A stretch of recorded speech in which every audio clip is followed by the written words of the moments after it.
Big addition.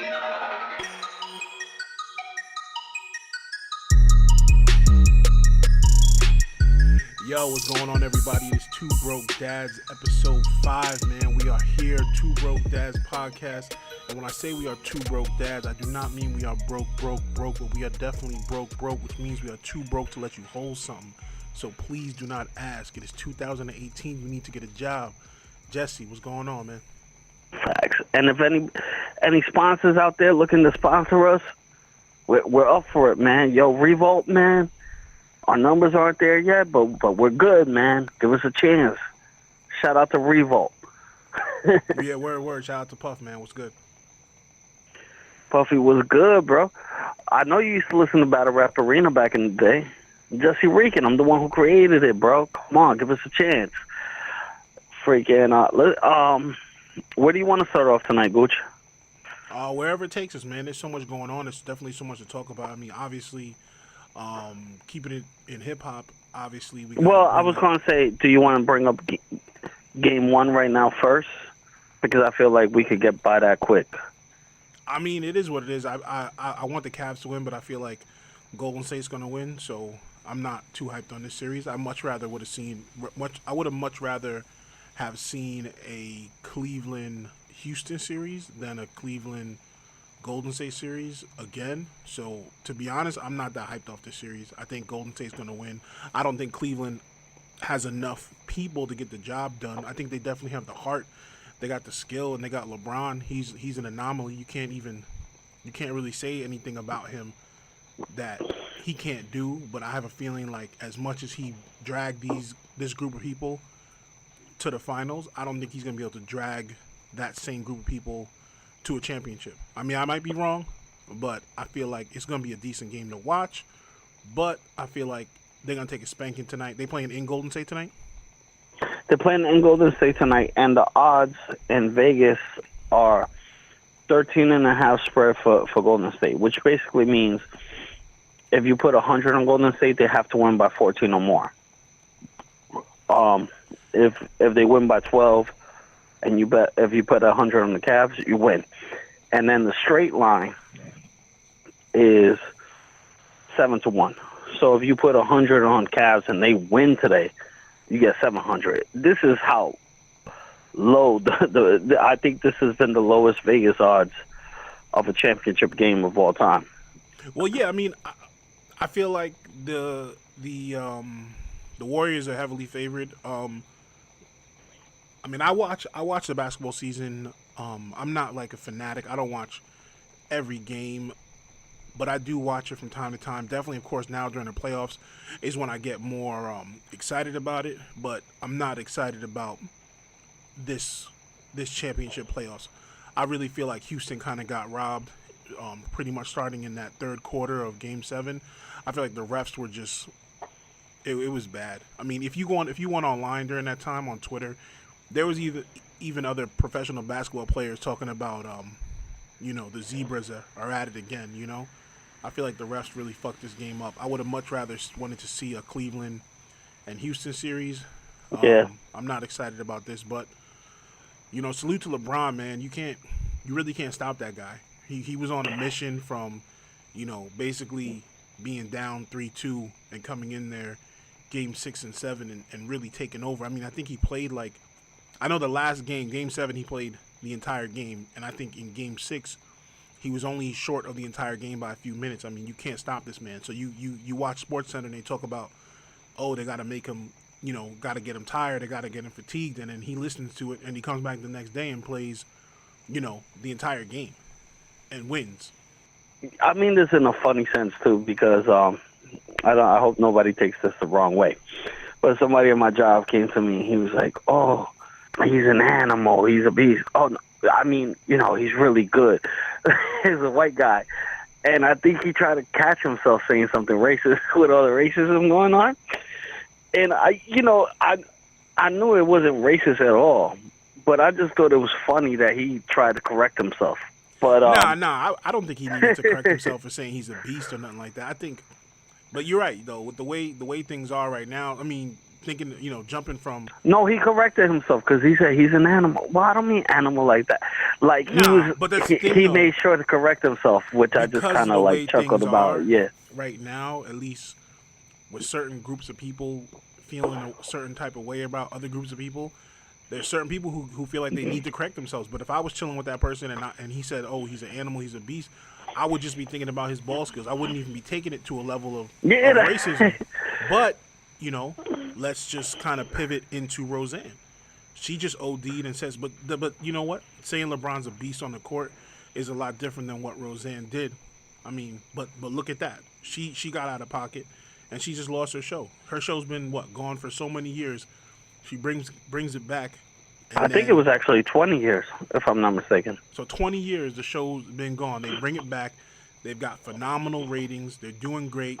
One episode comes on, they get another 2 seasons purchased and ordered, and then she blows it because. And you know what? They didn't fire her because she's racist. Roseanne has always been racist. They fired her because she couldn't keep that shit to herself. Right. And she was she got to a point where she couldn't be profitable because the way people are is when you punch that ticket, it's all bets are off. All bets are off, and social media and the internet, they're gonna come for you, and these companies can't handle that pressure. And the easiest thing for them to do is just cancel the show. And they're right for canceling the show. I mean, I know some people are like, oh, one tweet can ruin your whole life. I think Jimmy Kimmel might have said some things kind of not so much saying what she said was okay, but kind of jumping in there like, one tweet can ruin everything. Is it really that serious? But to some people it is. With the way the country is right now, you can't get away with that shit. You can't. Well, and that was just blatant racism.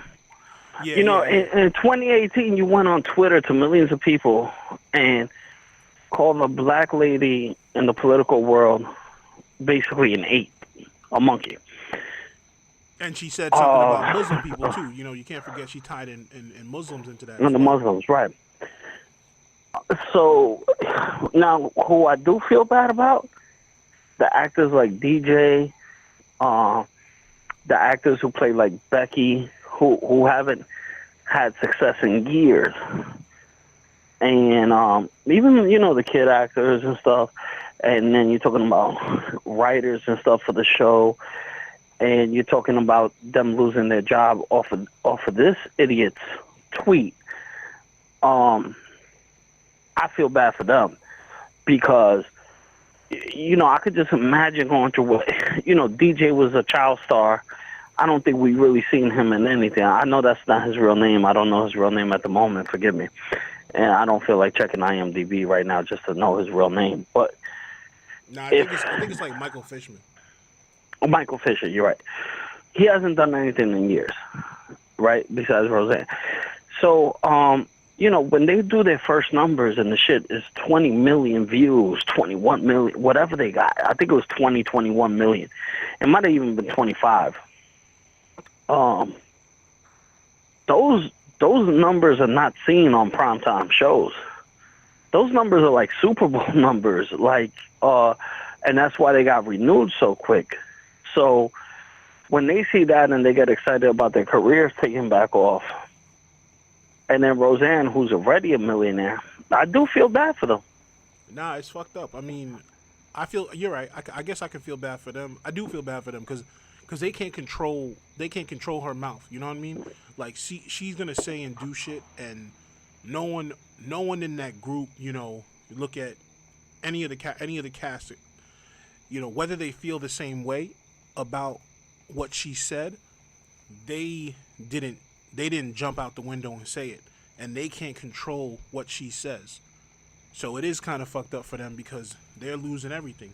I mean, not everybody. I mean, some of them are going to bounce back into other things. I mean, Sarah Gilbert, she plays Darlene, so I think she's on like one of those shows, The View, The Chew, The Moment, or The Stoop, or one of those, afternoon gossip, whatever, talk shows, whatever.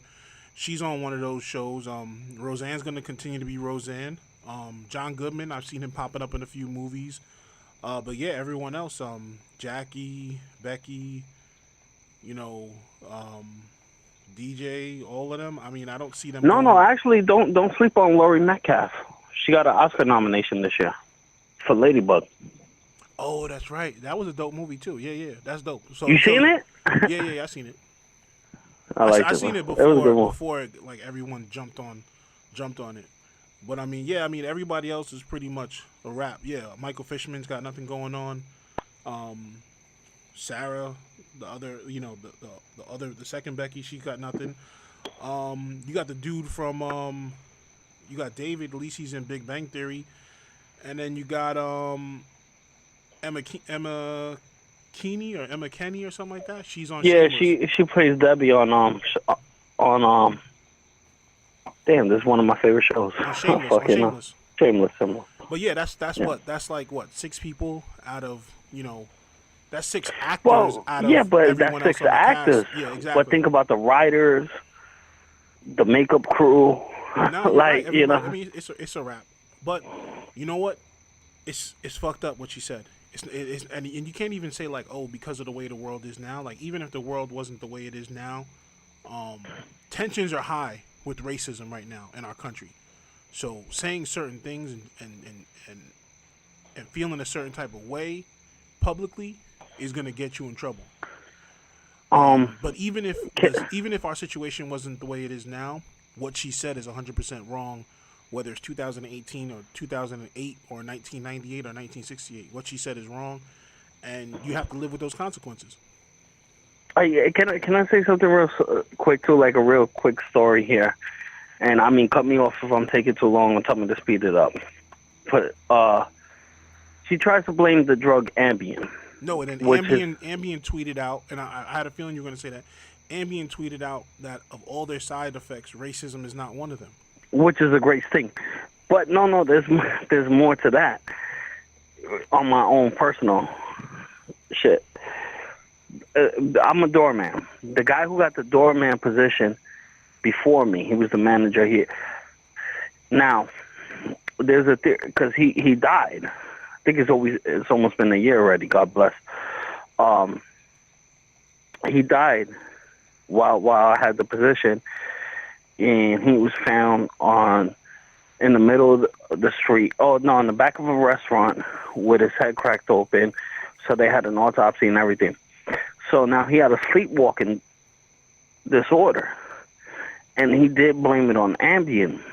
And he said, he would take Ambien, and he will wake up the next morning having eaten cat foods and stuff. Now, I'm not saying that racism excuse. I love this thing. But when she did blame Ambien, my building was like, oh, shit, isn't that what David said he used to take that used to make him sleepwalk? So I don't know if that's an interesting story but I mean, it was interesting to me. No, I feel you. I mean, I guess every medication is going to have different side effects to different people. Ambien is a sedative to treat insomnia for people who can't sleep. So I guess maybe every it affects everyone differently. But It was crazy. I'm not gonna take Roseanne's excuse, because if she was on an Ambien kick and it really had control of her, then she would have said that, and she wouldn't have said anything else, because she said it and then she apologized for it, and then she said, "I'm off Twitter." So No, and I love Ambien's kickback, but when I thought about it, and the building thought about it, and because there's camera footage of this dude driving on Northern Boulevard at 2 a.m. Who the hell knows? Even who knows if it was on Ambien? But he was complaining to us that he was taking Ambien and he will wake up eating cat food and stuff, and everybody told him stop taking Ambien. So, yeah, look, I'm not excusing Roseanne's tweet at all, but I'm saying maybe we should look into Ambien a little bit here. nah, I don't plan to look into Ambien. But if you want to do that and make that your life's mission. No, look into So, Ambien as something bad. I mean, not look into taking no, it. every medicine's got some kind of serious side effect. You ever watch the commercials? It's like, all right, well, I'm taking this. You see somebody, you see a guy, he's like jogging and whatnot, and he's talking about, I don't know, erectile dysfunction, and then all of a sudden they're like, oh, you can take this, and then side effects include sleepwalking, depression, thoughts of suicide. So I mean, all those medications. I mean, anything you put in your body is gonna affect you. But now I definitely feel what you're saying, because I can definitely say that everybody who takes a medication is not gonna have the same exact side effects, and there may be side effects that the medication doesn't know, because they can't test on everyone. They have a test group, and maybe they test like 1,000 people, and these 1,000 people, 900 of them, feel like they want to kill themselves, or have crazy diarrhea. So they say, okay, a side effect is diarrhea, but then maybe only one of them is racist, and they're just like, nah, that's not the medicine. But no, I don't. every medication is different. I don't think the medicine brought out the racism. But I said, Roseanne's always been racist. Oh yeah, she's always been racist. But isn't my story a little out? Maybe if you knew the person and stuff. Yeah, it hits close to home to you guys, because you have to deal with it. But I feel you. But definitely big up to the lady at ABC and the whole team that made that decision. I mean, you got to pay for the consequences of your actions, man. Every action has equal opposite reaction, and she got to deal with it. But moving along from Roseanne, man. What I know we all want to talk about and everybody wants to hear about is does this guy Drake really have a son? Hold on, but we can't start there. We can't. I mean, that's what I want to know. Because can we do the whole storyline though? Can we do the whole? I mean, story? everybody. I mean, we don't have to get in detail. Everybody who's anyone knows what's the story. Going on. Yeah, know what's going on. I guess where it really started was with Infrared. For those who don't know, or maybe who are, you got to know. I'm not even gonna say that. You got to know what's going on. If you listen to this, the title's gonna tell you. I'm sure I'm gonna think of something witty. You should know what's going on by now. So Push album drop, Daytona. It was dope too. I mean, it was short. I'm not really feeling everybody dropping these short albums, but the short album's horrible. Short album is. I agree with Joe Budden on this. No, the album was great, but I don't want 8 tracks. I think that's especially for Pusha to everyone's waiting so long for an album and you only release 8 tracks. I mean. But I could take 7 dope songs out of an album I really don't like. Because albums used to have to be like 20 songs. Well, you got to remember, like 3 interludes, 4 interludes. Yeah, but the game. You know what? The game has changed though, because everyone's dropping these. But you know what? Let me not say that, because you got Chris Brown who dropped like 40 songs. You got Ray Sherman who just dropped like 3 CD album. I mean, how many songs were Royce's? Royce was a healthy amount. I think it was like 12, right? Yeah, I think it was like 12 or 13 or something like that, or maybe 14 tracks. But I mean, nonetheless, Infrared dropped, and Infrared came out, I think, on the Wednesday or maybe Thursday. Yeah, it got leaked. Thursday, yeah.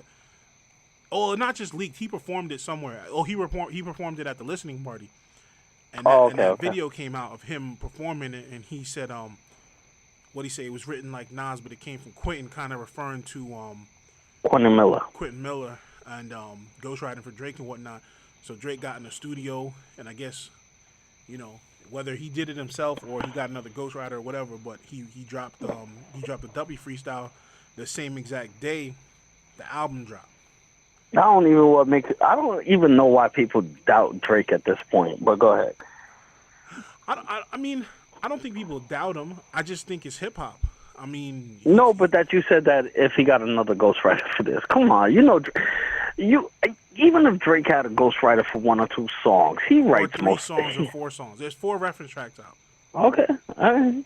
I mean, I'm not saying there's nothing wrong with it. Everyone does it. I mean, it's just I don't look at it like, okay, well, Drake is not on my top 5 or my Mount Rushmore of hip hop. So that doesn't really affect me as much, because Drake makes great music, and for me listening to Drake, that's what I'm looking for. I'm looking for great music. I'm not sitting there worried about whether someone's writing it for him. I mean, you think about like pop songs, because I mean, I don't just listen to rap. I listen to R&B, and a lot of people, R&B singers, their songs are written for them by other people. So Well, our R&B has always been like that. This is kind of like a new rule that we're allowing into rap about. See, I never minded ghostwriters, but there's other people that used to have strong opinions about ghostwriters. Even I'm gonna bring something up that nobody even brought up. I remember back in the day when I bought Cannabis's album. I was one of those nerds that used to read the writing credits and everything. Channel Zero. I could swear Channel Zero does not have G. Williams on it, which is his name, Jermaine Williams. It was, so I remember even bringing it up at that point to like my boys, like, and they're like, "Oh, who cares? The song is whack." But I'm like, if he's not credited on the track list, this shit was ghostwritten. But I don't think anybody ever brought it up because who the hell talks about Channel Zero on the Cannabis album?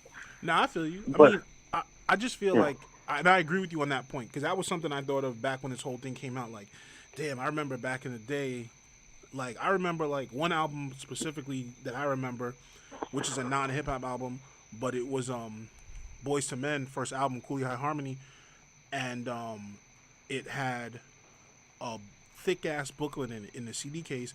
It had all the lyrics to the song and all the production credits, including all the writers and all the producers, executive producers, and everyone who worked on the project. And I remember that was like a staple. When you bought a CD, you popped open the CD, and you threw the CD in, you start listening to it, and then, you know, for me too, being a nerd, I guess, I would go through and read it, because for me, personally, it was cool to know the rapper's real name, because you didn't have the internet back then. So you couldn't just jump on the internet and, you know, type in Snoop Dogg and then get his little Wikipedia or whatever and be like, oh, it's Calvin Brodus. Like, you didn't have that back in the day. You would just look and see, like, okay, Brodus C is on every song, that must be Snoop, you know? So right. Definitely, you know, it was different back in the day. And you know, some artists, you know, you just knew their name just because you knew it. But, I mean, it's different. Now, there's so much that's digital. When you buy a physical CD now, you basically just get the first cover, and maybe the back of it's got, like, you know, maybe some thanks, or I don't even know, because I haven't bought a CD in so long. Me too, bro. Me too. Well, you bought the Takashi one. Yeah, but I mean, no. I mean, I haven't bought a physical CD.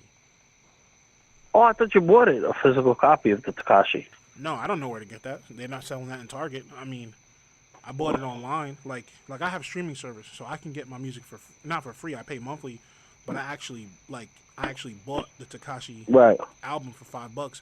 So if I stop my service, I still own that album. You know what I mean? But I didn't buy a physical copy. I don't even know where to get it. I would. I mean, that being said, if I do come across a physical copy, or if anyone knows, tweet me where I can get a physical copy, I would definitely cop one for the $5 or even $10 with shipping or whatever. But now I haven't bought a physical. I mean, I've bought albums in the past and recently, but now I haven't bought a physical CD. I think the last physical CD that I even came across, a neighbor gave me like a Frozen CD for the girls, and even in that, it was just the soundtrack and a little booklet, and it had like mostly information about Disney.com in it. So that just goes to show you what they're putting inside those booklets now. It's barely anything. But so Drake dropped it. He dropped W Freestyle, which in my opinion was dope, and it was full of quotables. It was full of quotables. What's your favorite line from it? I could say mine. Right in the beginning, father stretched his hand out and had to get it from me. I pop style for 30 hours and let him repeat. Like I remember, you know, and I remember it before everything came up, resurfaced. But I remember Kanye talking about working with Drake and everything on songs. But that's I think that's 3 songs. So that's Father stretches his hand. Part well, 1. And Kanye also tweeted it, right? Didn't he tweet it? Not recently. He tweeted it, like the tweet that I sent you. That was Years before ago. when it happened. Yeah. He was talking about Drake being in the studio with him. And then Pop Style was, I think, the track that was him and Jay-Z and Drake. And then 30 Hours is another track. So, I mean, but it is what it is. I mean, I think that's Drake more so, I don't want to say defending, but putting it out there like, okay, I work with Quentin Miller on these songs, but your boss, you know, he worked with me on songs. So yeah, if you want to judge me for a couple of these, well, yeah. My favorite line from it was when he said, first it was your cousin, then your brother, then you.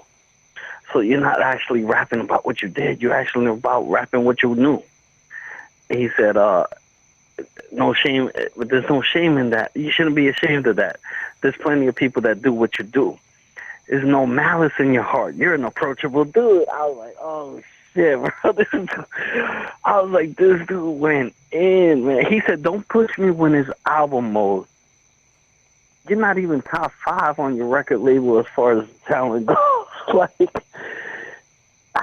Drake's still, I mean, it's one of those murder for murders. Like, I still think Drake murdered him a little bit. Nah, Drake definitely did his thing. I mean, but you know what though? I like Drake's response to like I almost feel like Push kind of like he just kind of shoved Drake a little bit, and then that response, Drake picked him up and threw him out the window. Right. But then a few days later, on the story of Adidon or Adidon or however you want to pronounce it, I feel like Adonis, I think. Nah, it's called Adidon, Adidon, which is supposed to apparently that was going to be if it still is Drake's line for Adidas. It was going to be called Adidon or Adidon or whatever. But yeah, so the story of Adidon drops, and that's like Push pretty much. Hold on, I think you might be. Are you positive about that? Because I think it might be Adonis, who's the name of his son. Adonis is the name of his son. The song is called "The Story of Adidon." Okay. I'm looking at it right now. So Adidon is, or Adidon, or however you want to pronounce it, whatever it is, Adidon. That is supposedly Drake's line of footwear or gotcha. whatever with Adidas. He's doing a collaboration with Adidas, and it's going to be called Adidon.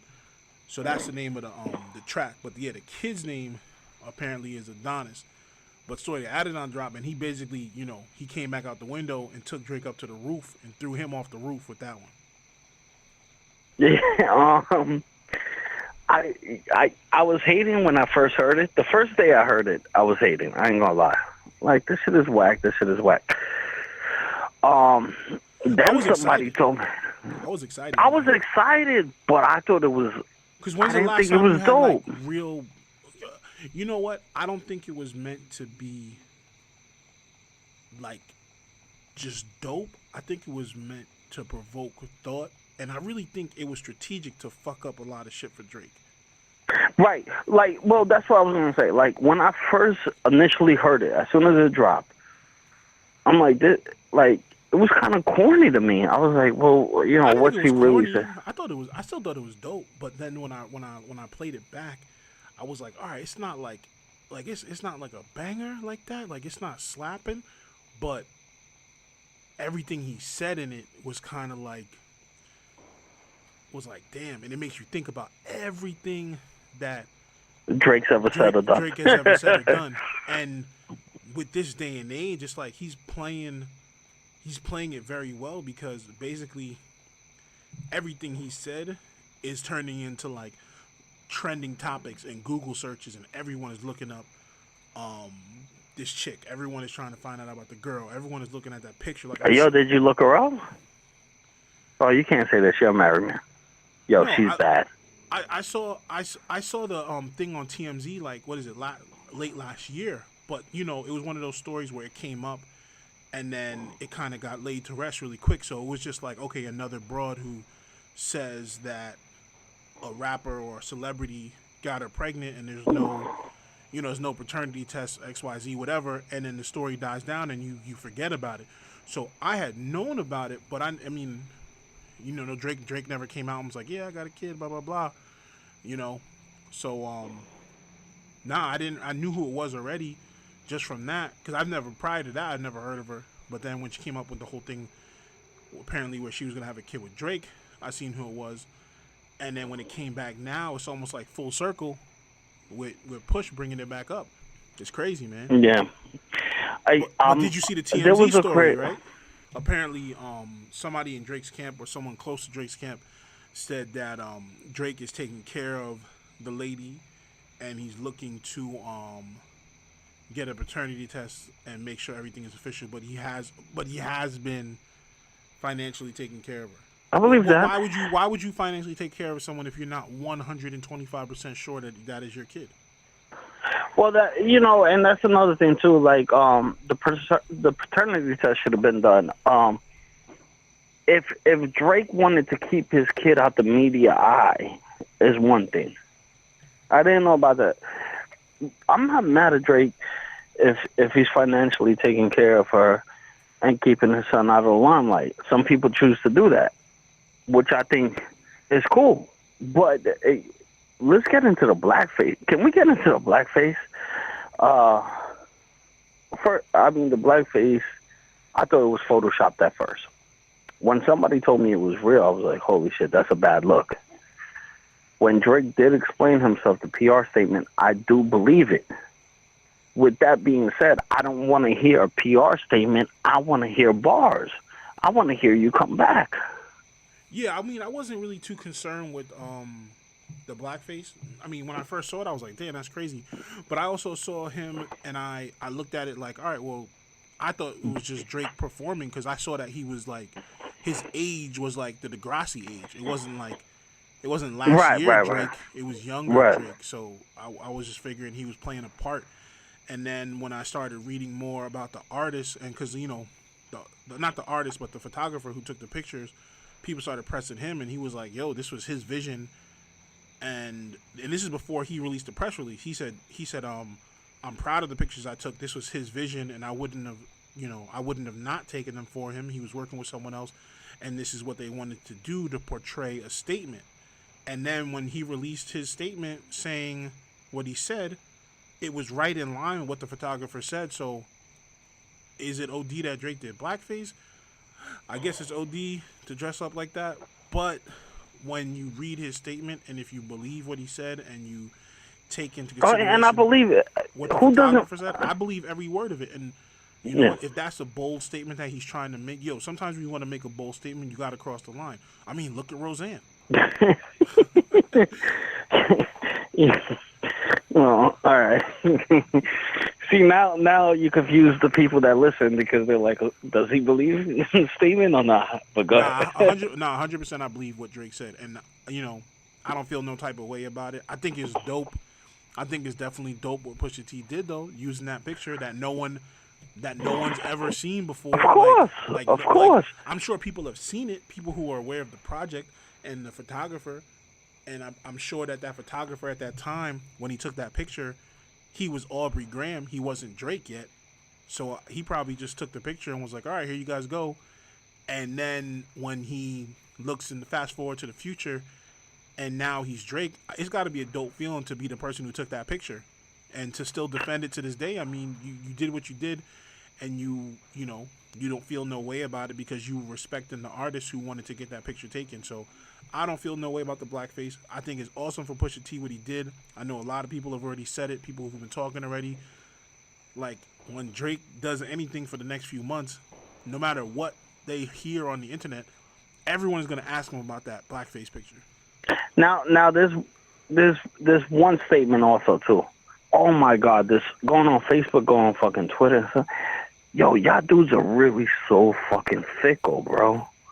Half of y'all saying Pusha T's dead after Drake releases. Pusha T comes back, you're saying Drake is getting Ja Rule. He's over with. What, bro? Like, I've never seen such a fan base. When our fan base killed Ja Rule, we killed him.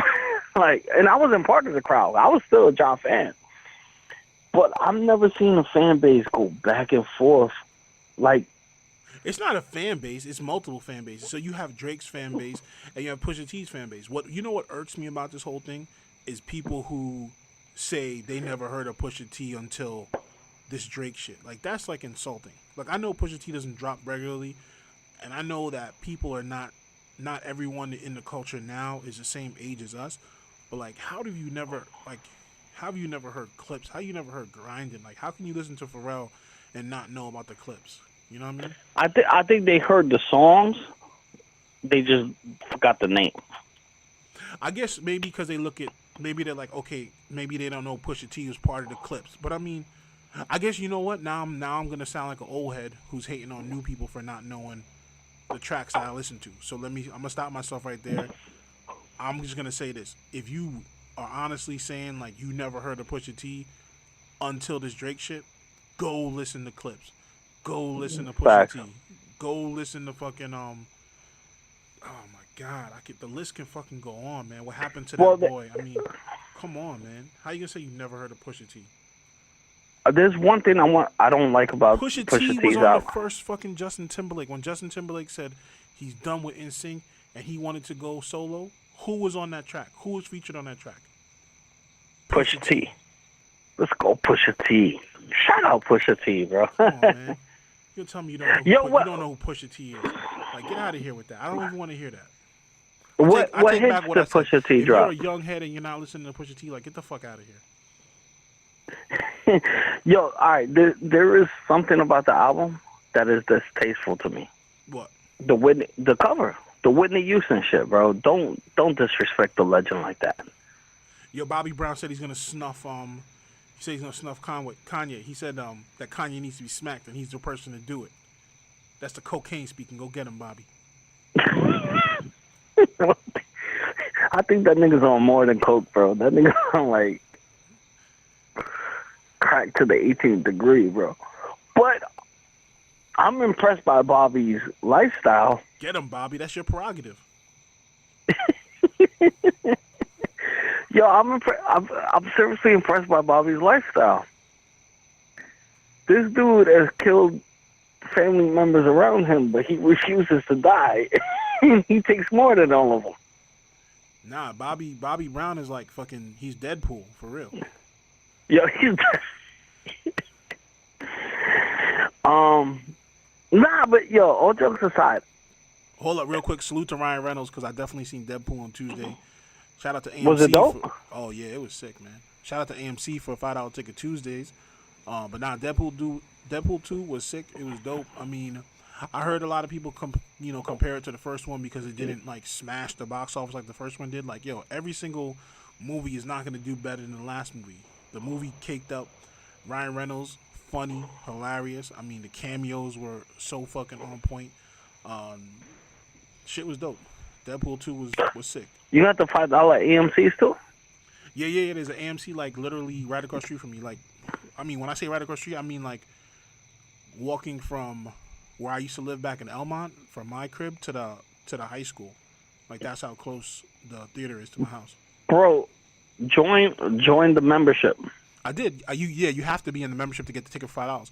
And I joined the like last week. I think you can still do it.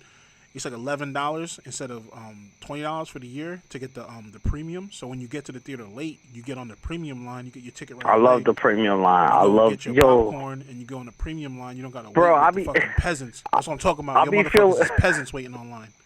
I'll be feeling like the man going to the premium line. Like, yep, we're here. Yeah, because you get to the movie when the movie says it starts at 7:40. The movie starts at 7:40. You know, the movie's not really gonna start until like 7:57. So you got a good 17 minutes to get into the movie from the start time. But when you get to the theater at like 7:30 and you got to wait online between a bunch, and for me, I mean for you maybe it's different. For me, I live in suburban part of Florida, not in a big city. I live in a gated community, and I live in an area that's full of gated communities. And majority of the communities, except for mine, are senior communities. So a lot of the people outside the gate of my community are 55 and over. So they're going to the theater in bunches. And they are slow as shit. And they pay with check. So they buy 4 tickets, and they're like, okay, it's going to be $22.18. And I got to wait for Gladys to write a check for $22.18. And they got to slide it through the window. And they got to slip it through the little machine and cross it back. And then have her sign the receipt. And then I got to wait for her to write in her checkbook minus $22.18 out of her bank account. And then I can buy my ticket. So I subscribe to the premium joint so I can just go on that premium line, say fuck you to the peasants, get my ticket, then walk in and see 400 people trying to get popcorn and go on the premium line, get my popcorn, get my large Diet Coke Zero, They got the 7-Up. They got the Coke machine, the freestyle joint. So I get a Coke Zero with like some lemon or some peach in there and go enjoy my movie while the rest of the peasants are waiting online. Fuck Gladys. Shout out to AMC and fuck Gladys. Fuck Gladys. Nah, it's definitely, it's crazy. Yo, do you guys have like the big bucket? Like for like, you pay like $15. Of course. And you get the big bucket, and every time you go back, you only got to pay $5 to get a freaking I don't know, like a gallon of popcorn. Yo, when I wait, I don't enjoy waiting on the ticket line as much. When I get on the food line, and the food line is packed, and they say you next, and they're like huh, and I just look back at them like that's me. They look at you and they say, oh, they're like, yo, I got to take the Premier Stubbs member. I'm sorry. I'm like, come on. Like, clap it up. I'm here. But yeah, man, Deadpool 2 was dope. So if you didn't see it, definitely go check that. Back to Deadpool, aka Bobby Brown, talking about Kanye. I mean, it is disrespectful, but at the end of the day, is Kanye disrespectful for using it, or is the person, of course, bro. or is the person who took his $85,000 to use it disrespecting Whitney? No, because he's doing his job. He's a scumbag. He already knows he does. Who did he buy the picture from? He paid someone $85,000 to use that picture. The photographer who took it. The photographer already knows he's a scumbag. That's how he makes his lip. Look, bro, paparazzi's happy with being scumbags. I mean, I'm not even saying they're scumbags because I wouldn't even put it like that. But they're making a living. They're like, I feel like a couple of them probably like, damn, I feel fucked up if I have to take a picture of a dead celebrity. But you know how much money that's their income. That's their income. So I'm not blaming the photographer at all. Now you're talking about Kanye that has millions and millions paying this photographer $85,000 to disrespect a legend like Whitney. And you can't say Whitney's anything less than a legend, bro. No, of course not. So I still blame Kanye for it. Nah, it's bad taste. It is. So my bad for saying what I said. I thought that, because all I read was he paid $85,000 for the rights to use the picture. I assumed that the family owned the rights because it was, part of her estate. But apparently, like no, he blamed the paparazzi, the camera guy, the guy who took it. Oh, all right. Well, it was a bad judgment call, but what's done is done. I mean, the album cover means nothing about Daytona, so I don't get it. Well, because what it's supposed to mean is that he used to push a lot of drugs. No, I get that aspect, but what does Daytona mean? I don't know. Daytona, Florida is where he made his most drug sales. I don't know. But what do you expect out of Kanye?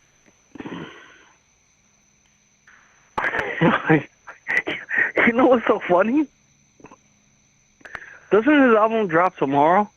I'm looking so forward to his album right now. I fell for the trap, I guess. I don't know. Yeah, apparently Kanye album drops tomorrow, and I think officially the cover is gonna be that doctor's face. So it's all a rollout. It's all a build up. Disrespect is one thing, but driving interest and driving media and driving publicity about your album is what they need to do. So is it in bad taste?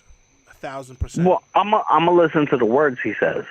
Now, if he drops some shit like, if y'all would have listened to me if I wouldn't, which I still think is in bad taste, but...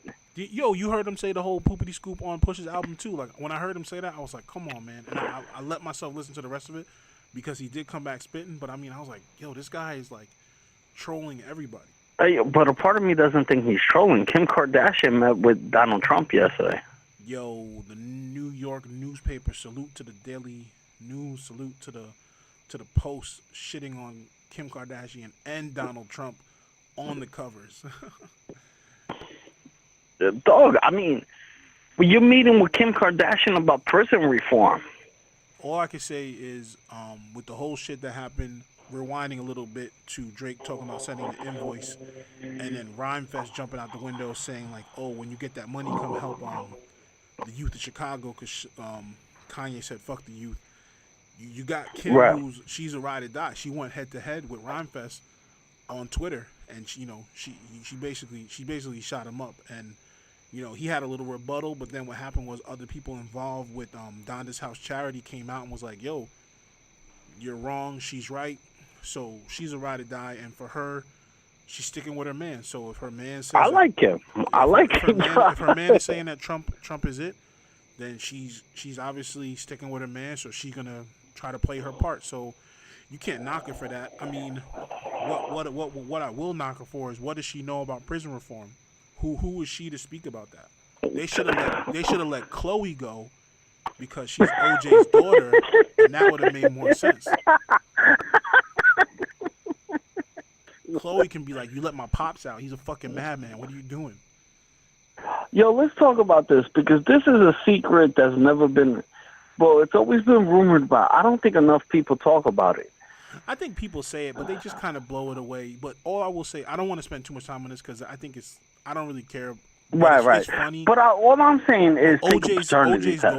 OJ's daughter, the one that we know is officially OJ's daughter, looks exactly like Khloe Kardashian. That's all I'm going to say. Khloe Kardashian doesn't look like the other two Kardashian sisters. She definitely looks like her mother, but Khloe Kardashian looks so much like OJ's children that it's the 80s. I mean, people are doing wild shit. Right. OJ was the juice. You can't turn down the juice. The juice is loose. The juice was loose, and Chris was hot. So shit happens. But yeah, 100%. I think Chloe is OJ's daughter, and You do? I'd say I think so. So if it ever came out like in the 20, 30 years from now, Kris Jenner's dead, and the world is a different place, and people are just saying shit, and things are being uncovered by news media and whoever, and it comes out that OJ is secretly Khloe Kardashian's father, I wouldn't be surprised. Right. If anything, that would be dope to me. But I guess we gotta see how her kid looks with Tristan Thompson too, because this kid might have a killer smile. Haha, OJ.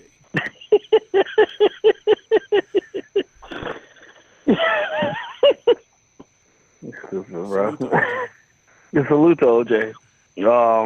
Bro, that guy killed the game of football. Am I killing this joke? Yo, what if Kanye album cover was the crime scene for Nicole Brown and Holy shit, bro! dude, whatever his name is. If somebody's having beef with Kanye, use that as the album cover. That would be crazy. OJ's mugshot, and then under an album's called Innocent. Or like the newspaper where he got off, man. Yep. Or what if Bobby Brown had OJ and Robert Kardashian hugging each other after the trials read? See, Bobby Brown needs to make a new single, and nowadays your single and your album artwork, they don't have to mean anything. Bobby Brown can just come up with My Prerogative Part 2, drop it, and then like you said, put Rob Kardashian Sr. and OJ on the cover. Yo, there's a Showtime documentary on Whitney, and she got into drugs before Bobby. So don't act like Whitney was all innocent. I was telling my pops this, but my pops refused. My pops loves Whitney. Nah, it's Bobby. But they were like, yo, like when she was 13, I know smoking weed is not that big of a deal, but back in the day it was. Smoking At weed, 13. it's a gateway drug, though. That's what the teachers tell you. Yeah. Look at that time period, though. Look at Drew Barrymore. How old was she when she did E.T.? And she was doing drugs and fucking drinking every day. It's a different time. That shit was more acceptable. Fucking doing coke was like getting coke from a freaking soda machine. Like, it was out there, and people did it.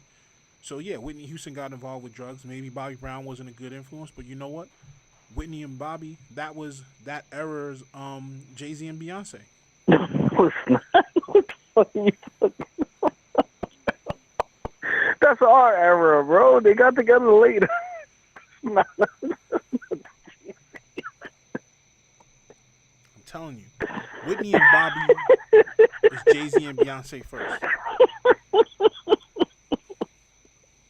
Yeah. So, bro. Whitney and Bobby were Jay-Z and Beyonce. They were the royal couple.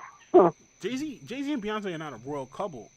I'm just saying, Whitney and Bobby, they were Jay-Z and Beyonce. Like, if you really, I'm not gonna break it down too much. You'll think about it, and later on you'll be like, oh shit, yo, Gooch was right. Because I know you're not serious about this shit. You're joking about this. No, I'm 100% serious. Yo, think about it. Bobby and Whitney was not the first Jay-Z and Beyonce, bro. Yo, Bobby Brown and Whitney Houston equal Jay-Z and Beyonce equal Will Smith and Jada. Think about it. It's all Will Smith and Jada are different. Will Smith and Jada, I'll put up there. What do you think about Will Smith's little freestyle he dropped? I thought it was dope. I know people saying it's like it's old man bars, but I thought it was dope. I thought it was great to hear Will Smith rapping again. I like Will. And you know what was crazy? Will Smith says shit, and he usually doesn't curse.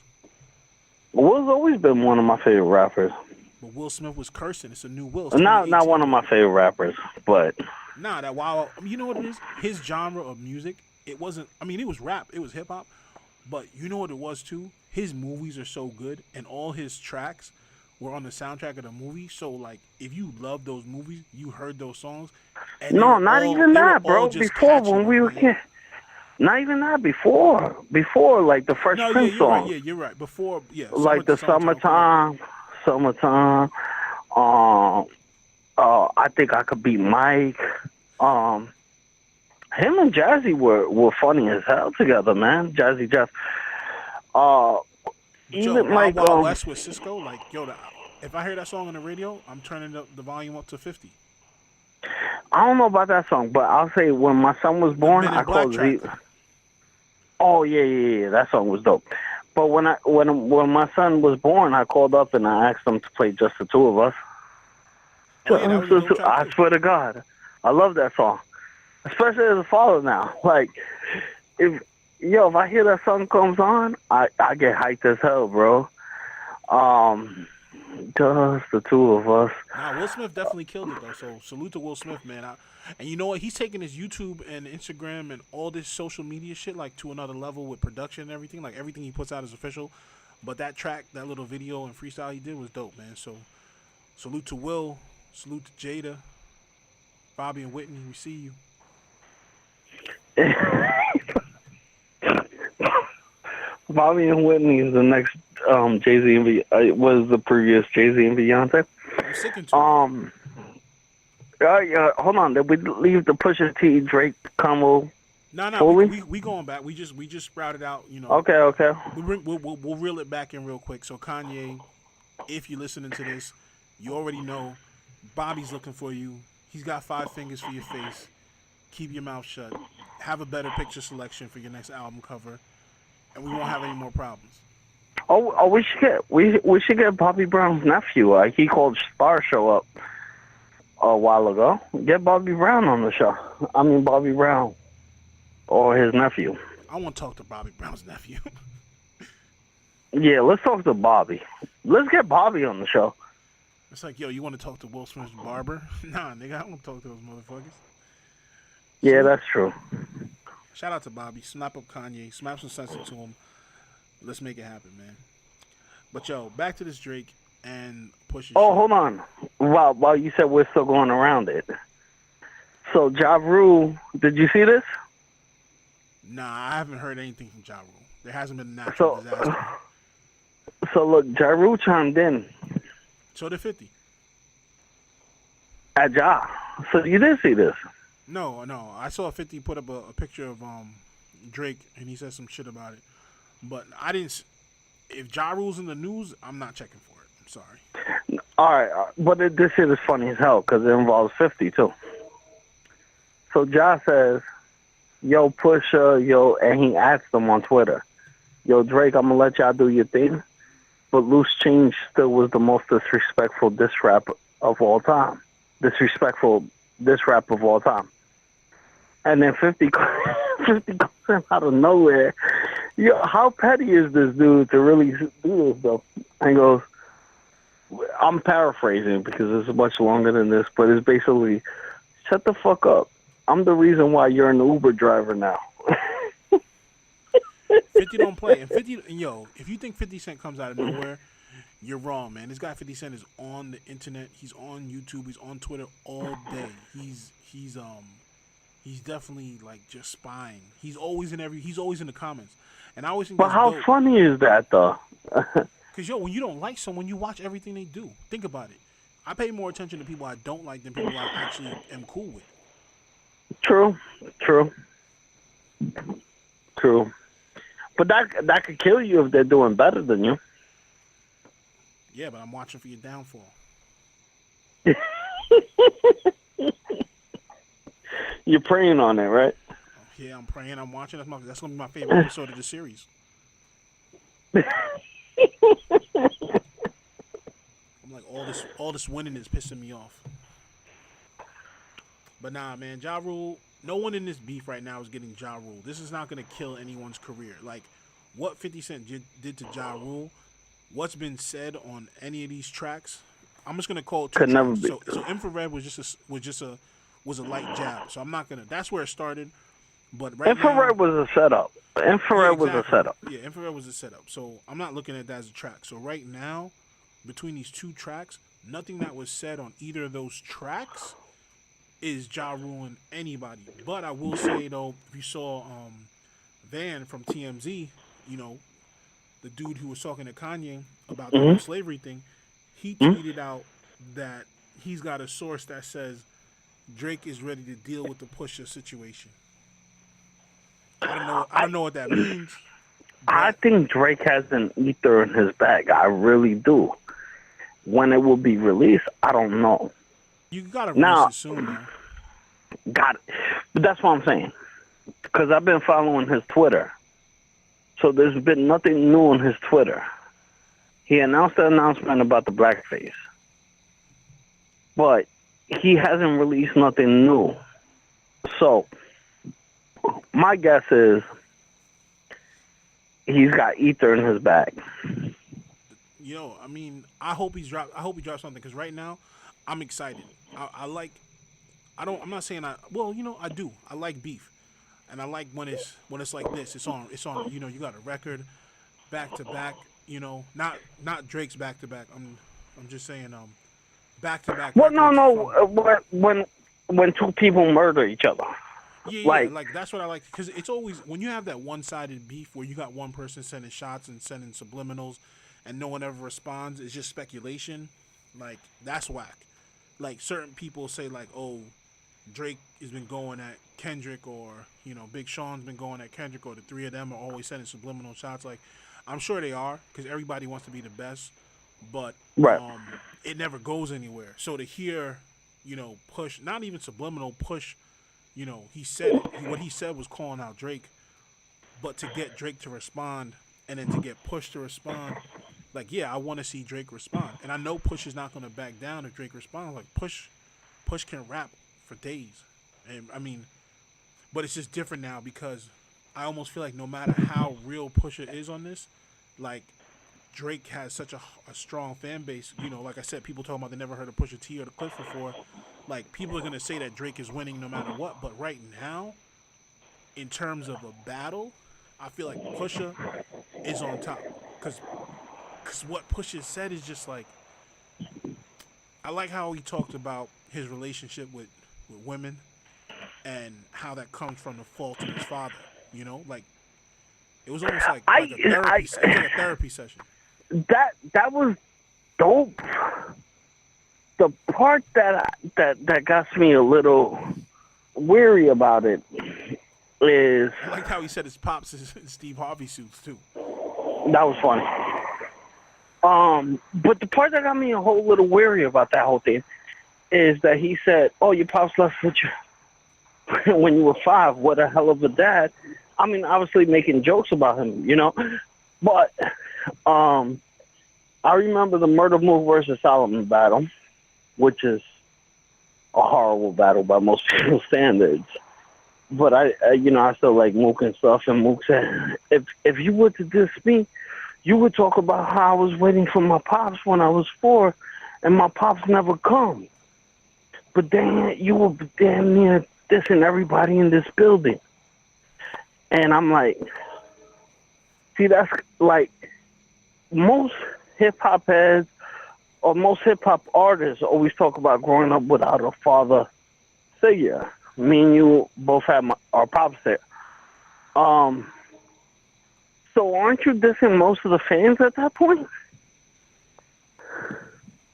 No, I think where Push is coming from is, and this is, I guess I'm gonna jump into another interview with Push. I think he was on, I think it was Big Boy or something like that. He was on some station, and he was kind of talking about how like he's a. Yo, Big Boy is a great interviewer too. Oh no, it wasn't Big Boy. He called into the Breakfast Club, and he was saying how the whole kid thing that he takes that personal, and he was saying like he don't even chill with. Oh yeah, I saw that. He don't even chill with his people who got, he said he can't be around people balling out and spending money with him, and they got, child support issues. Child support So issues. to him, Yeah. So to him, it wasn't just a shot at everybody. It was more so. It was No, directed at Drake but he was talking Drake's, about Drake's pops. He said said Drake said it himself in one of the songs how his pops owes him child support for X amount of years, and Drake says all this stuff about his dad, but then Drake always is around his pops too. So you think about it like that, like how are you gonna say all this stuff about him, I get what you're saying. and then you constantly, I mean, your pops is always gonna be your pops. I mean, I'm not gonna dig too deep, but like I think we brought it up in an episode before. Like for a long time, I didn't talk to my pops. Just recently, I just started talking to him. But at the end of the day, my pops is still my pops. We didn't talk for like 15 years, but shit happens. You get over it. So I'm sure with Drake, he got over it. But for him to constantly be making references about, I don't remember the exact lyrics, but I know he said, I think it was 0 to 100. He said, value less than man I had to learn something about waiting for my pops, but he ain't show up. Like he's had songs where he made references about how his pops wasn't there for him, and his mom's like a single mother and all that stuff. But then now wherever he goes, you see him. He parades his pops around with him all the time. So I'm looking at. Maybe to let bygones be bygones. But I feel you. I didn't look at it like that. I get you. Yeah. Well, what can I say? Pusha got the best of him on this record.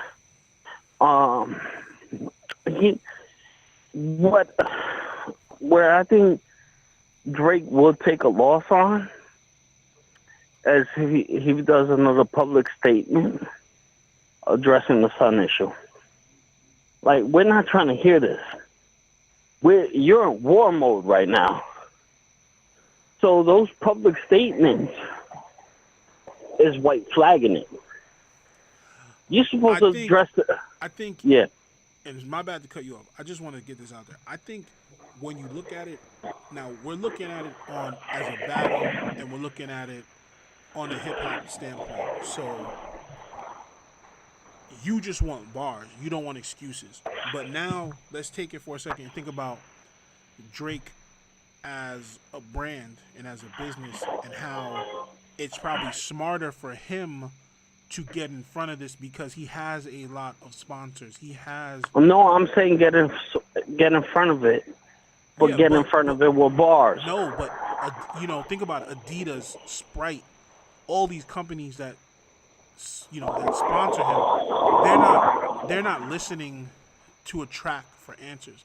They want a public response, an official one, done in a business way. Like, when you conduct business a certain way, you need to put out some kind of press release or something with real information. Like, people who send him money to do Sprite jingles they're gonna see that picture and be like, okay, do we need to distance ourselves from Drake?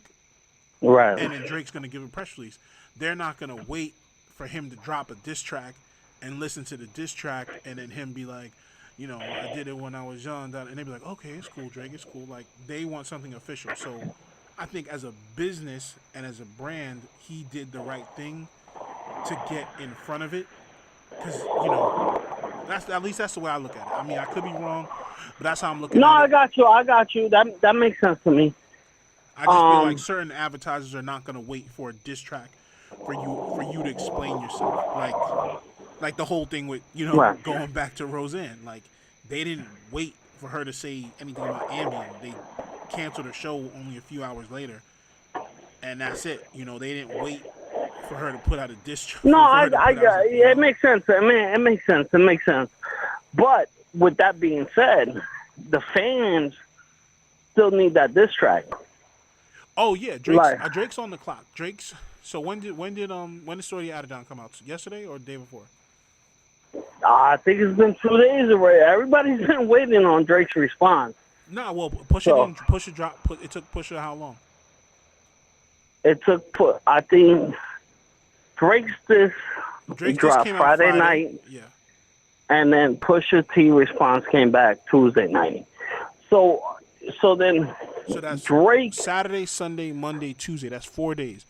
So if you give Push 4 days and it came out on Tuesday, then Drake's got Wednesday, Thursday, Friday, Saturday to respond.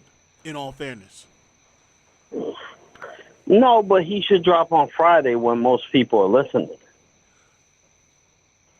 I mean, if Drake drops it on Sunday, everyone's going to listen. It doesn't matter when he drops it. Right. Friday's just a new music day. So, yeah, I guess it makes sense to drop it Friday, but he can drop it any day of the week. It's not going to make a difference. Well, but people, are you going to still want to be killed online for the whole time being? What does it matter? I mean, Pusha got killed online. I'm sure a bunch of people were. I mean, I'm sure. That's true. There's plenty of people like, oh, Pusha, you on the clock. You got to respond. We got to wait. I mean, I'm a shout out to Boxton. I'm a member of Boxton since like 03, 04. Oh my God, bro! You still on that thing? Yeah, Boxton's the truth. Boxton for life, man. Shout out to Boxton. I mean, everyone was on there like, yo, Push gotta respond. I mean, there's some people who like he don't have to, but you give him his time, he dropped it, and I feel like he didn't even need that amount of time. I think because some of the stuff in there, obviously he didn't just get this information in those 4 days. I feel like Push has been sitting on this information because, like you said, infrared was just bait. Well, yeah. Infrared was definitely bait. But I'm the one who said that from the get-go. Like we knew it was just bait. It was one line. It wasn't even a whole bar. It was bait though, because he went on the Breakfast Club and they said, Charlamagne said, "Are you worried if he back to back you?" And he goes, "Back to back was cute." He was like, "I got something for it." So if anybody watched that Breakfast Club interview, they already knew that this is what Pusha was waiting for. Yeah, it was just bait, and Drake took his time. Drake didn't take his time. Drake dropped the next day. Push took his time. He cultivated his stuff. He listened to Drake's thing. He broke down Drake's track, and he used whatever parts of it he wanted in the response. But I'm sure that response was already mapped out.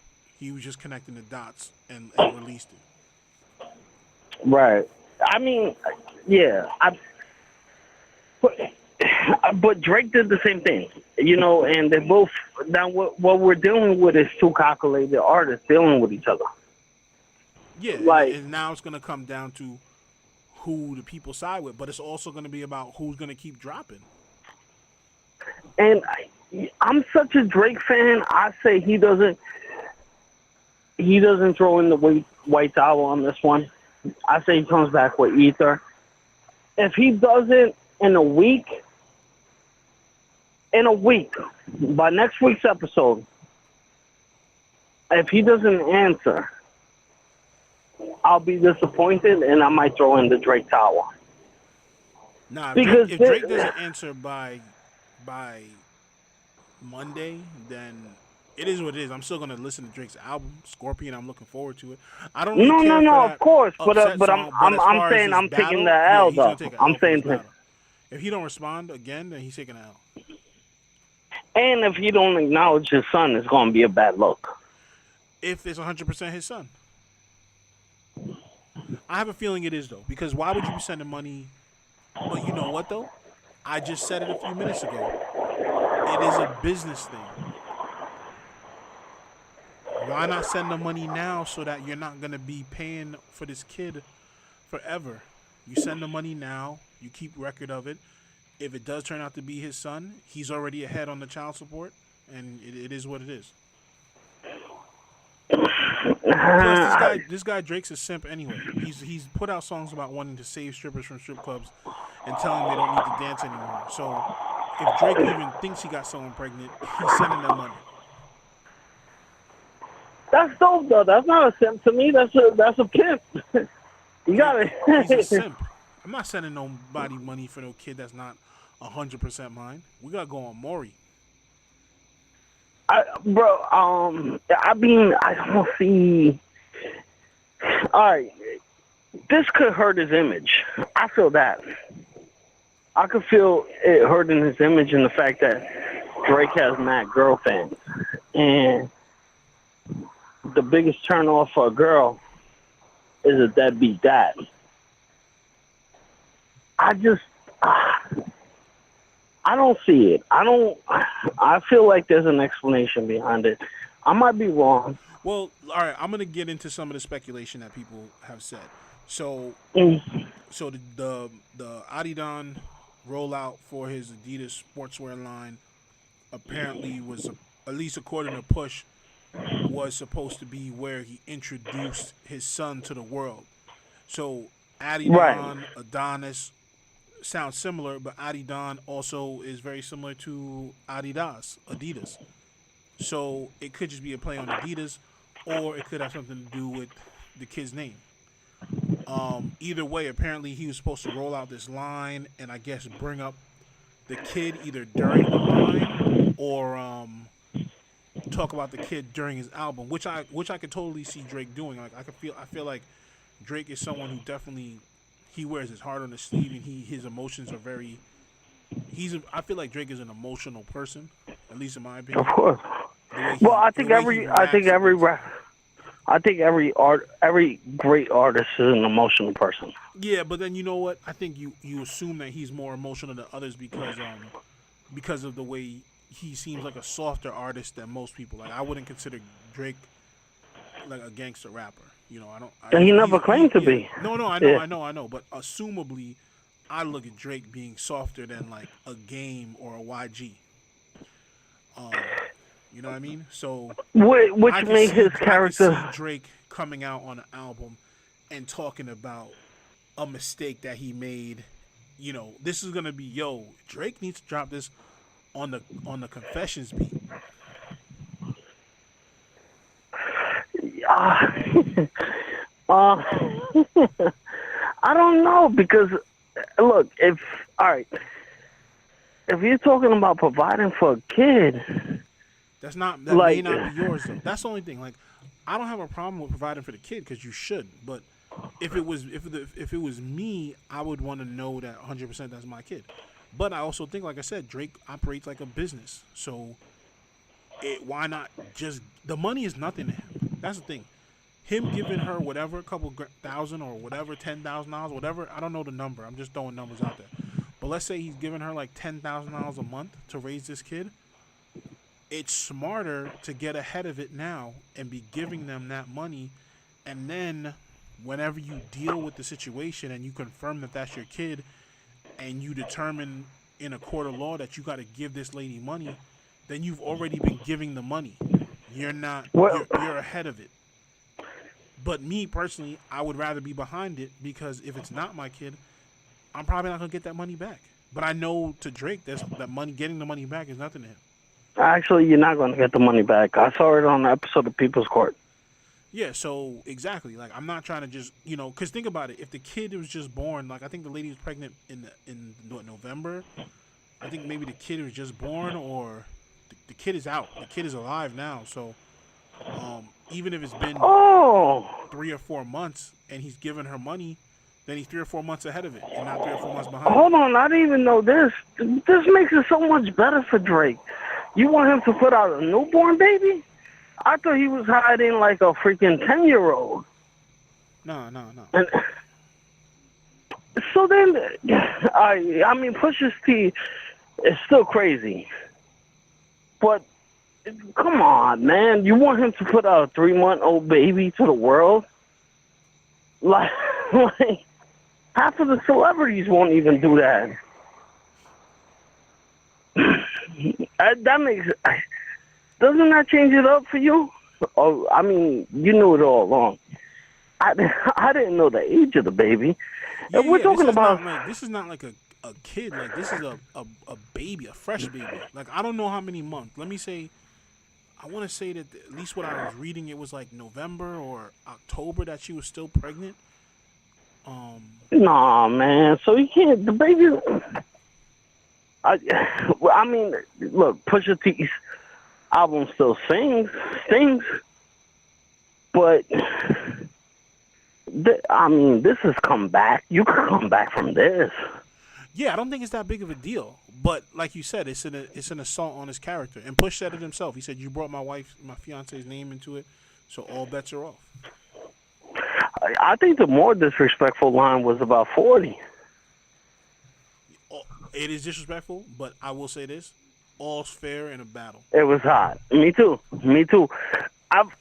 Since high school, I've always said anything goes in a battle. Yeah, it is what it is. Like, I thought it was dope that when he said 666, that he used the six god what's it called? Right. The six god tag on it when he said 666. Yeah. All's fair in a battle. I agree with you. Has no reason to respond. I know people in the Multiple Sclerosis Foundation were upset about it, but all's fair in a battle. You don't want to get caught in the crosshairs. You got Those are people. I think anybody with MS that's been in a battle would take it in stride. Yeah, you gotta take it. Yeah, it's a battle. It is what it is. But there's a battle rapper, Real Deal. He stood over my crib. And his mom had just died of cancer. And he said, "Oh, I thought he was going to bring up my mom's dying." I said, "You would have swung?" He said, "Nah, I'm a battler." He said, "You got to expect that." Like, it's, I think he was almost waiting for it sometimes, too. Because he would tell me rebuttals that he had for it. I think you have to be prepared for it. I mean, if you think about it, the internet changed the game. You can go on the internet and put in someone's name and dig up, fucking their class pictures and then dig up almost their whole life. I mean, you put my government name in the internet, you could find, not too much because I'm pretty good about keeping my shit off the internet, my personal stuff, but you can find old stuff. Like, you can find old, like, football scores and track scores from when I was in high school. Like, you could find out all that shit about me just by putting my name in and digging, the 5th, 6th, 7th, and 10th page of Google. You know what I'm saying? So, but yeah, man, I'm not playing around. I don't put all my information on the internet. I mean, shit. I'm not trying to have nobody try to battle me and be able to dig up shit all over me. I'm not trying to take those L's like that. Keep my shit private.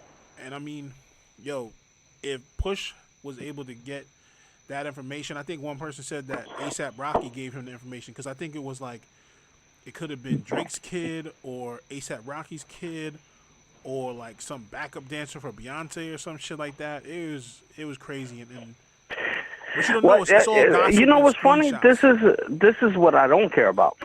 I don't care about who his plug was.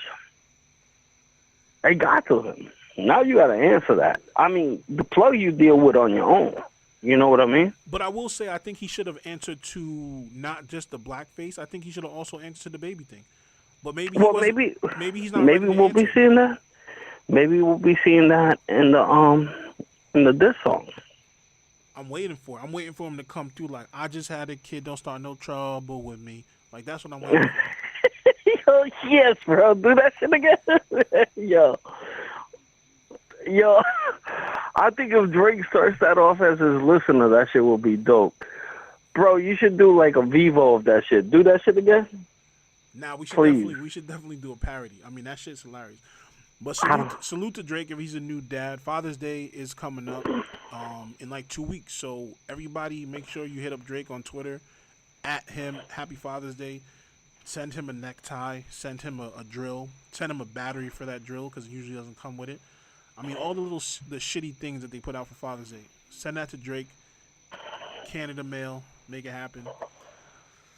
But I just became a daddy. Don't start it with me. Shit was dope. I just became a dad. Don't start it with me. But nah, man, I'm definitely waiting on Drake. So he got a few days. I give him through the weekend. I give him till Monday evening, Monday night, to drop something. I definitely want to hear something. I'm looking forward to the album. It's coming in June. Is all he said. So, doesn't Kanye's album drop tomorrow too? Yeah. I'm definitely looking forward to hearing Kanye's album. I want to hear what he has to say about slavery and the choices that we made to stay slaves. So I'm looking forward to that. I have a feeling that Kanye's gonna make the album 3 tracks long or something real felonious. But I am gonna give it a listen. But moving forward after Kanye, apparently we're supposed to be getting Kanye and Kid Cudi or Kid Cudi solo, and then a Nas album in June, and then you got Drake in June. So it's gonna be a busy month, but I'm looking forward to it. My boy Takashi got a new song out. Well, yeah, I mean, he got a new video. The songs, he's been teasing the song for like a month and a half now. It's dope, though. It's dope, bro. You keep sleeping on my boy, bro. No, I'm not. I mean, I seen it. Basically, as soon as I seen it, I figured out how I can get the song. And I've been listening to the song like every day when I get in the car. I turn that shit on. That song is dope. He just got that style down. He got that style down. He's far from a mumble rapper. No, I don't think he's a mumble rapper. I mean, he's into that screaming stuff, but it works for him. Like I get hyped when I listen to his music. So hell yeah, like I said before, my biggest gripe with him is for teasing songs for too long before they drop. But I guess now I'm kind of appreciating it a little more because the way he rolls out his music is with a video. And I do like watching videos. So I will take some of that negativity off of him. I still haven't seen anything from Bloodwalk, which I'm looking forward to. But I understand his rollout. He likes to put out a video, and I appreciate a visual for a song, so that's cool. Did you see the TMZ footage of him in the club? I seen that somebody threw like a cup or a bottle at the chick, and he threw money at him. And the club, was it Ace of Diamonds? Yeah, security got him right out. Yeah, they told him not to come back. Which is stupid, but they clout chasing. They're clout chasing, bro. They clout chasing. I'm saying that they told him not to come back under a picture. They put a picture of him on Instagram and told him not to come back. So that's clout chasing. I don't even like that term, but they're definitely clout chasing. No, they're definitely clout chasing, bro. It's a guy. I'm gonna still say it to the day it proves me wrong. I'm gonna say it on this podcast.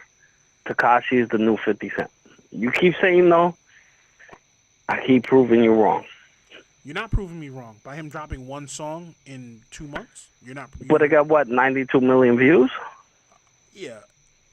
But you can't something like that, right? There was no YouTube and shit like that around when 50 dropped. Like, YouTube was just getting popping. The social media was just coming out. And, like, all these websites were just coming out. So I'm not gonna use a metric that we didn't have back then against him to compare him to someone.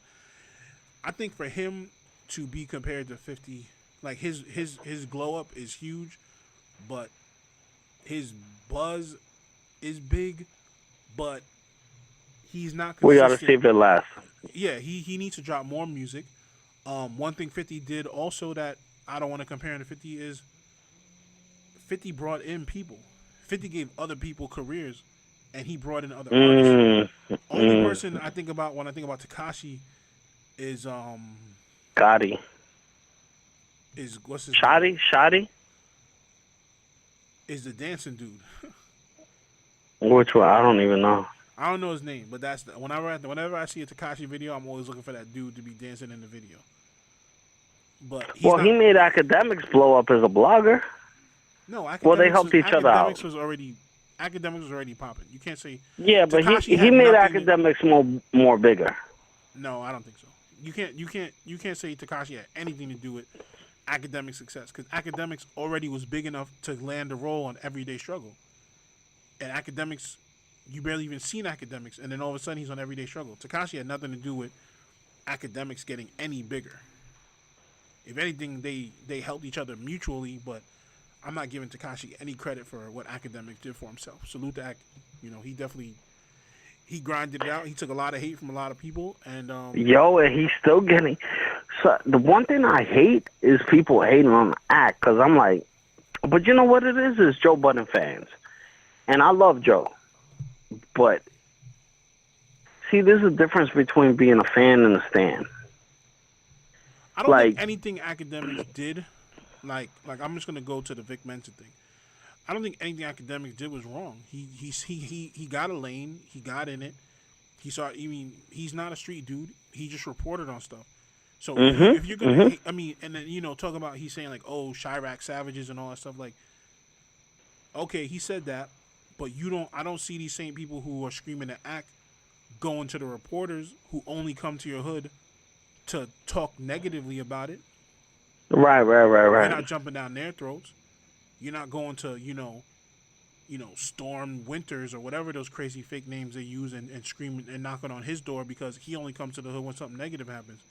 He's not doing anything positive. So you're going to jump and Act because he's not a street dude. He's easily intimidated. Right. So don't jump out the window on somebody like that's definitely that's basically just being a bully. You get no points with that. And if anything, Vic Mensa's taking more L's now because Ack is still shitting on him regularly. I feel like Ack is getting a little more confidence now that he's dropping these videos and taking shots at Vic Mensa, and Vic Mensa's not returning because what is Vic Mensa gonna say? Ack is not a street dude. You can talk all this reckless street shit to Ack. At this point, Academics is a media person / comedic rapper or whatever you want to call him. And shout out to Act for Blues Clues, man, because that shit had my Twitter. I'm like, what the fuck is this? Little Act Blues Clues, and he sounded like a wreck. He parodied mumble rap so good, bro. Like, yeah, there's no reason to hate on him, but definitely, getting back to the point, I'm not gonna say Takashi helped Act in any way.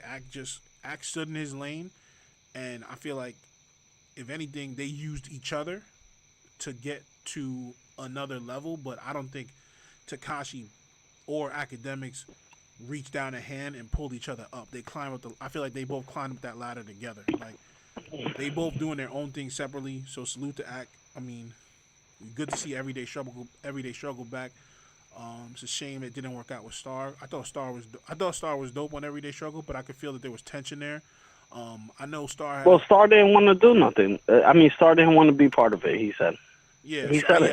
I didn't watch the whole thing. I saw him talking about it, how he asked for the release and whatnot. So, but I feel like there was tension there. With even the first episode, I feel like it's not going to work. But I do like Star as a journalist, and I like what Star does. So salute to Star. I think that they should just let it rock with Ack and Wayno. Don't try to add more people. You don't need to have another person. Because when it originally came out, it was just Joe and Ack and Nadeska. Like, you can just have Wayno.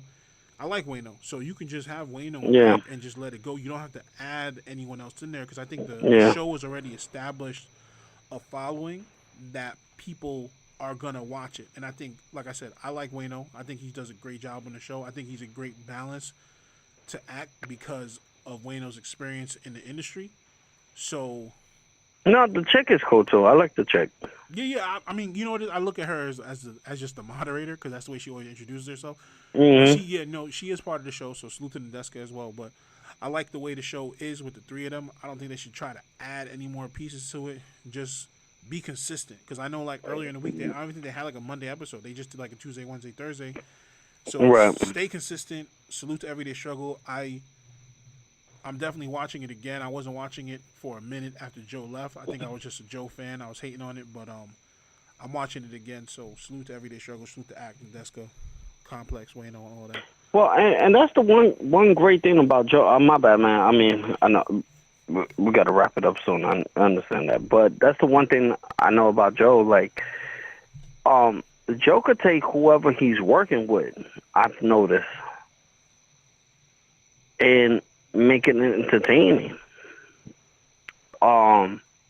And I'm not even talking about the Joe Budden podcast, because I love Mal, I love Rory. They all play their own parts and stuff. But even when he has the breakfast with everybody, the brunch, and they go into their own conversation, he's a really good navigator. Like, he's really figured this out. And for the people that are sleeping on whether this is Joe Budden's first time doing entertainment, he took over the Hot 97 show for a while. I don't know if you remember this, Gooch. Yeah, I do. He took over the Hot 97 show for a while. I think was it when Star and Buck originally got fired? I don't remember the exact time frame, but I remember he was doing his thing up there. I mean, but Joe is good at what he does. I mean, so I'm not surprised to see Joe succeeding. Nah, yeah, I'm happy for Joe. Like, he said, "Yo, I quit rapping altogether. I found my comfort zone here," which I think is dope, So, and for him to carry shows without no guests and just him and his friends, yeah, man. Like, he got, I think, 1 million views on the story of Adonis. That's crazy. Nah, definitely. I mean, Joe Budden podcast is dope. I'm still watching every day, every time it drops. So to me, that's a benefit. Me too. Because I know I had mentioned last week, like, how I kind of stopped watching Drink Champs a few weeks after it got into Revolt. But the formula with Joe's show hasn't changed, so I'm still gonna listen. I just hope it stays intact the way it is. But salute to Joe, man. But Joe, freaking talking about views, man. Fucking we gotta get some. Nah, we definitely gotta pull in more views. But now, going back to Takashi, that track got like. Well, you know what I noticed about his videos? He got the bad chicks and like strip club closing and making out with each other and stuff. The water, the fun life videos. And as cliche as it sounds, I think like rap kind of misses that. You know what I mean? Like, there was even a song that Joe Budden did where he said, "Oh, maybe it was all the video vixens," until we actually found out the people that they're really not that good. You know what I mean? Like, he said something like that. Maybe it was all the video vixens till we found out most of the girls in the videos are pigeons. That was his line. And I'm like, but it brings out that, he's flashing jewelry, he got the girls, he got the gang. It's that untouchable lifestyle. Now, all his videos are put together well. I mean, all of them are shot professionally. They're all edited. Who shoots his videos? I would love to know that, because they do a great job.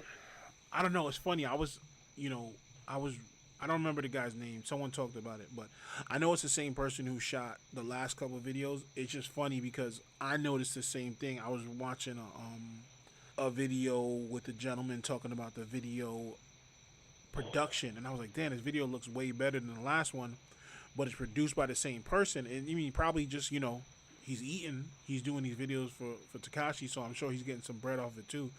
So it looks like he got himself some new equipment, because the quality of the video has gone up from, like Billy and Kuda and all that stuff. Like, this video looks so much better than those, but it was shot by the same person. So I was like, damn, like, they're really stepping it up. But you know what?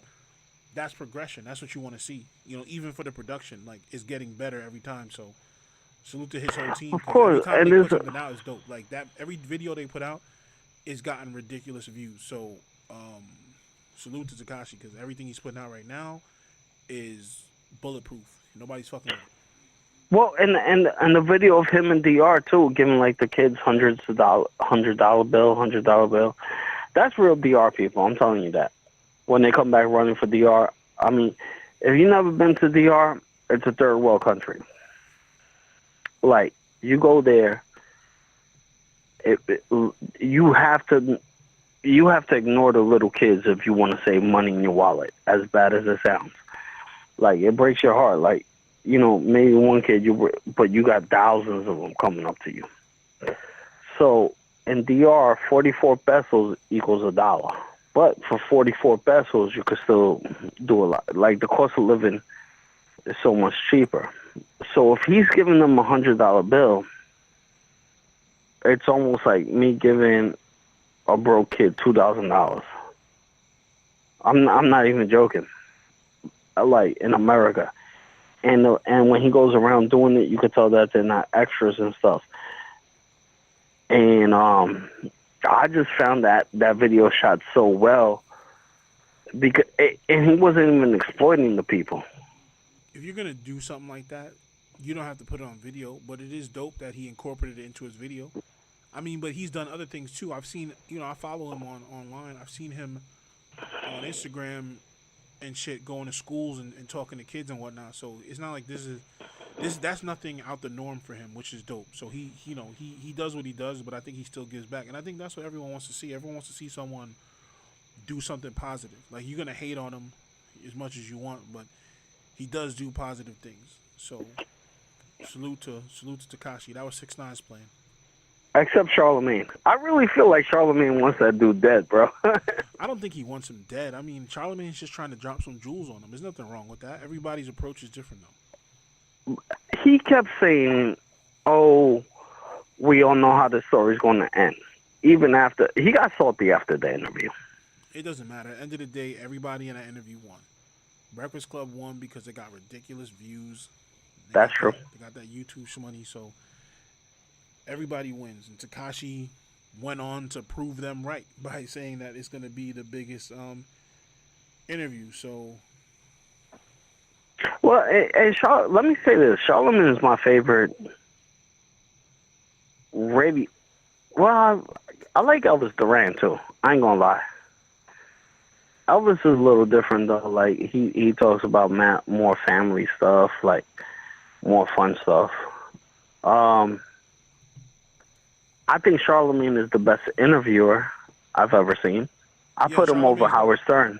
Yeah. Charlemagne's definitely dope. Real quick, that Takashi interview is at 11 million views, and the Birdman joint keeps going up too. So collectively, they're going up together. Because when this whole thing first started, I want to say like episode 1, we started talking about this. But you can't even count the Birdman shit. That's the funny part. It's a 2-minute 27 clip. So, yeah, it's a 2-minute, 27-second clip. But as far as their most popular videos, the Birdman video at that point only had like 12 million, and Takashi had like 8 or 9. Now Takashi at 11, and Birdman is at 14. So just by power of exponential growth, if it continues at this rate, the Birdman is going to be at like 16, and Takashi is going to be at like 14. So they both keep growing. So. Right. But now Takashi said he's going to be their biggest interview, and it was right. He was their biggest interview. Because, like you said, right. Yeah, the Birdman does not count as an interview. Even the other clip, the 17-minute clip after that one's at 5.5, and that wasn't an interview. That was just Birdman being salty and walking out the door. So, like I said, Takashi, salute to him. He definitely said he's going to be the biggest interview, and he was. And everybody wins. 6ix9ine this, 6ix9ine that. Get off 6ix9ine dick. Get off 6ix9ine yak. Y'all already know where I be. I drop my address. Y'all already know where I be at. But I'm definitely looking forward to the next 6ix9ine track. I'm definitely looking forward to Drake's response. I'm about to kick it and watch the rest of this game, even though I know Golden State is probably. What's the score right now? I tried to avoid the score while we were doing this, but I have a feeling that it's close. But I feel like Golden State is ahead. Oh wait, okay, NBA.com. It says, oh, never mind. The first image says the Cavs halt Golden State surge. Score right now is third quarter with 1 minute and 15 seconds left. Cavaliers, let's go. I gotta watch the fourth. Cavaliers 75, Golden State 82. So it's a 7-point ball game, and with LeBron on the floor, 7 points is nothing. Well, let me just say this: 13-point, a 14-point spread in Vegas. Meaning, so if you took that 14-point spread, you should be happy. But if Cavs do win this, and you bet 100, you're winning 700 in Vegas. So salute to you. But Vegas is about to go on strike tonight. I don't gamble, so I don't know about all that. I play a lot of it here and there, but I don't like do any serious gambling. But I am interested in seeing the rest of the game, so we're gonna cut it right here. It has been another dope episode. Two Broke Dads. Yo, we mean it. Hit us up. Let us know what you think of the show, man. We appreciate everybody who is checking us out. Salute to the people on SoundCloud. I feel like more people are interacting with the show on SoundCloud than on YouTube, so we appreciate it. Two Broke Dads, episode 5. At JesseRican1. Oh, yeah, definitely hit us up on Twitter. My bad. At JesseRican1. At I'm Gooch, You're Not. And at Two Broke Dads. So you can hit us up anywhere. Let us know what's good. It's Two Broke Dads podcast, and when I say we are two broke dads, I do not mean we are broke, but we are definitely broke, which means we are too broke to let you hold something. So please do not ask. It is 2018, and you need to get a job. We done. Oh, no.